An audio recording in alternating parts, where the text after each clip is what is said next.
Jai Narayan, dear students. I hope you all are fine. Stay home, stay safe, and follow the rules of SMS. So now, in the last lecture, we studied about the message, the theme of racism. Now, a question might be coming to your mind. Why the enemy title only? So, today we'll do the justification of this title. The enemy is the title which Pearl S. Buck has given to the novella. This title is very hard-hitting, a precise one, and we can say so an appropriate title. Japanese patriotism is legendary, and Dr. Sadao's family was for sure typically a model of the Japanese culture and tradition. It was a family where even a 30-year-old grown-up man, well settled in life, felt he had the right to fall in love. But the permission to marry had to come from the father only. Appearance of a runaway enemy soldier on the doorstep of such a family was a bad chance indeed. Worse was the fact that the man was dangerously wounded and was on the brink of death. That put Dr. Sadao on the horns of Telema. Which was the road to be taken now? Which duty must be performed were the questions. So, his duty as a patriotic citizen or his duty as a moral and human as well as professional to save a life that could be saved. Ultimately, wider sympathizers triumphed. Risking everything, his own life as well as the lives of his wife and children, his career and all at the rest, Dr. Sadao operated on the man, the enemy, and fulfilled his moral obligations. Nature and circumstances further aided him. General Takema, he relieved him of the responsibilities of getting rid of the enemy. Somehow, the general he faltered and became oblivious. But nature helped. A fresh plan came into Dr. Sadao's mind. Neither an unconscious plan nor a conspiracy. Luck was on his side. The plan worked. The enemy fled to life and freedom from the neighboring island with the result. So, the Shakespeare said, all's well that ends well. Now, let's get started for the day's study.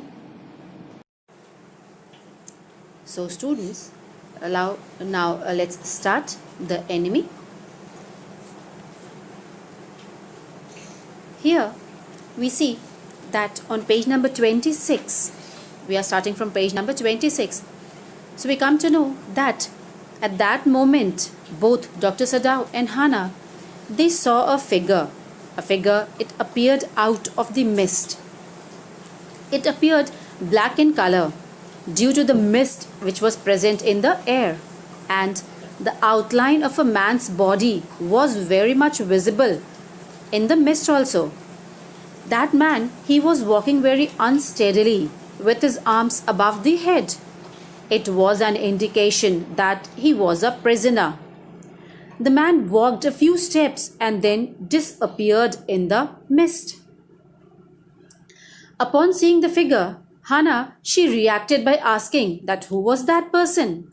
She took her arms out of Sadao's arms and both of them, they bent forward over the railing of the veranda to have a close look at the man. They saw him again. He was crawling on his hands and knees. Then he fell on his face and kept on lying there. Probably they thought that the man, he had fainted.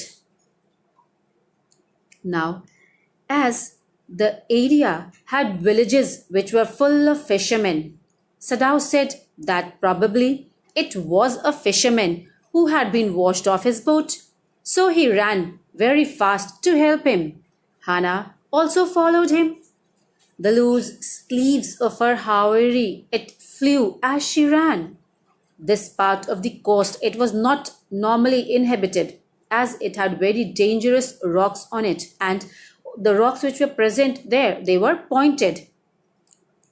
If a man would appear there, then they would definitely get injured. So they thought about the man also, that the man could be very badly injured, although he had managed to come through them.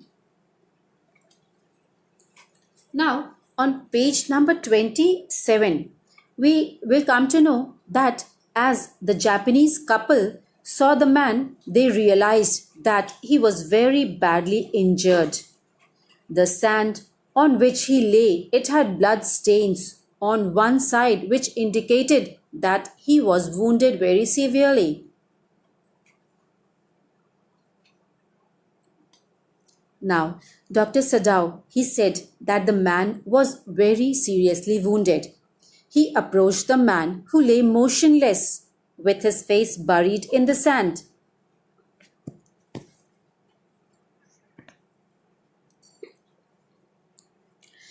An old cap was hanging on his head, and that cap was also soaked with seawater.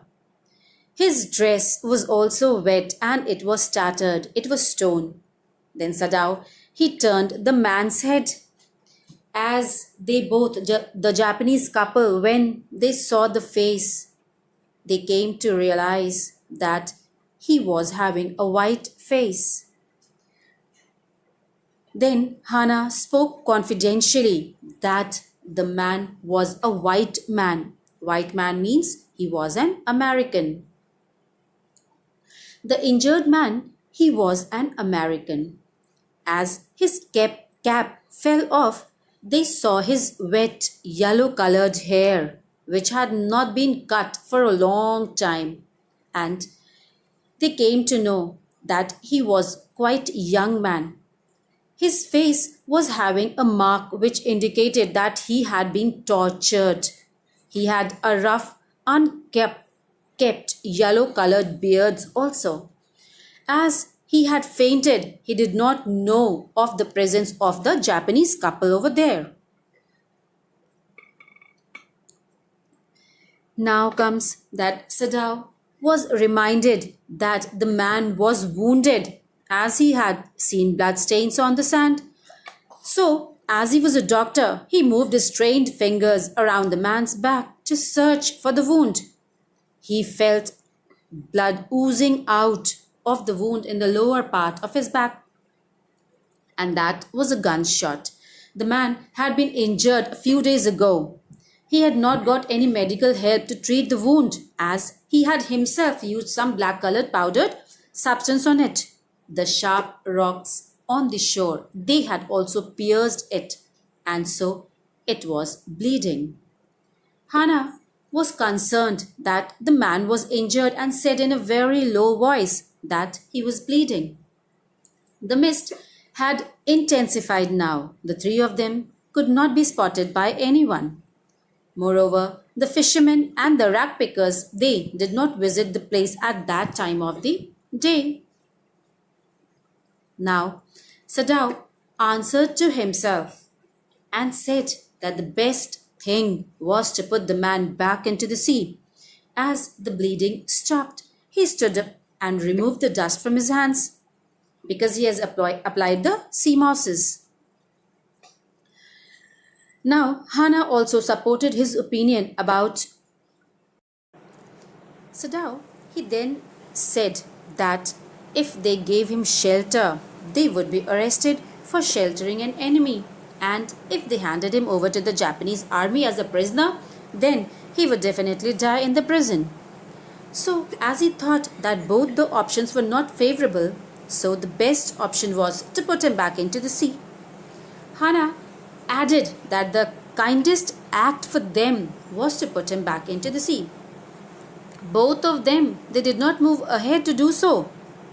Rather, they stared at the man with dislike. They disliked him because he was an American. and America was their enemy. So Hannah was very much inquisitive as she asked about the man's identity. Sadao replied that he appeared to be an American. Then he picked up the torn cap and read the words which were written on it. And it was very slightly visible. He said that the man was a sailor from an American warship and read out the words US Navy written on the cap. They concluded that the man had been taken into captivity during the war. Sadao and Hannah, they discussed that the man had tried to escape from the prison and then that's the reason why he had been shot in the back. They were not able to gather the courage to throw him back into the sea. Hannah called upon Sadao with firmness. She asked him if he was ready to put him into the sea. Sadao told her that he was able to do so and asked that did Hannah have the courage for it? Hannah replied in a negative manner and added that if he could not do it by himself, then she had to help him. Sadao here was reluctant in throwing the man into the sea. He reasoned that if the man was well, he would have handed him over to the police without any hesitation. He then added he was not concerned about the man and considered him to be an enemy as he was an American. वो comment करता है that the injured man was a common man as his face looked as if he was a foolish person. Then he wanted to say that he was not bothered about the injured man, but his only concern was that he was wounded as Dr. Sadao was a doctor. At that, Hannah said that if he could not throw him into the sea, then the second option was to carry him home. Sadao was concerned that the servants, they would object as they would shelter an enemy. Hannah said that they would tell them that they intended to hand him over to the police once he got recovered. She told him that they must do that. She then added that they must consider their children's future and Sadao's position. If they did not hand over the prisoner of war to the police, they would be in danger. Sadao replied that certainly he would do so and did not think of doing anything else. That's all, dear students, for today's lecture. I hope you would have understood it. We'll meet again in the next lecture. Till then, Jai Narayan.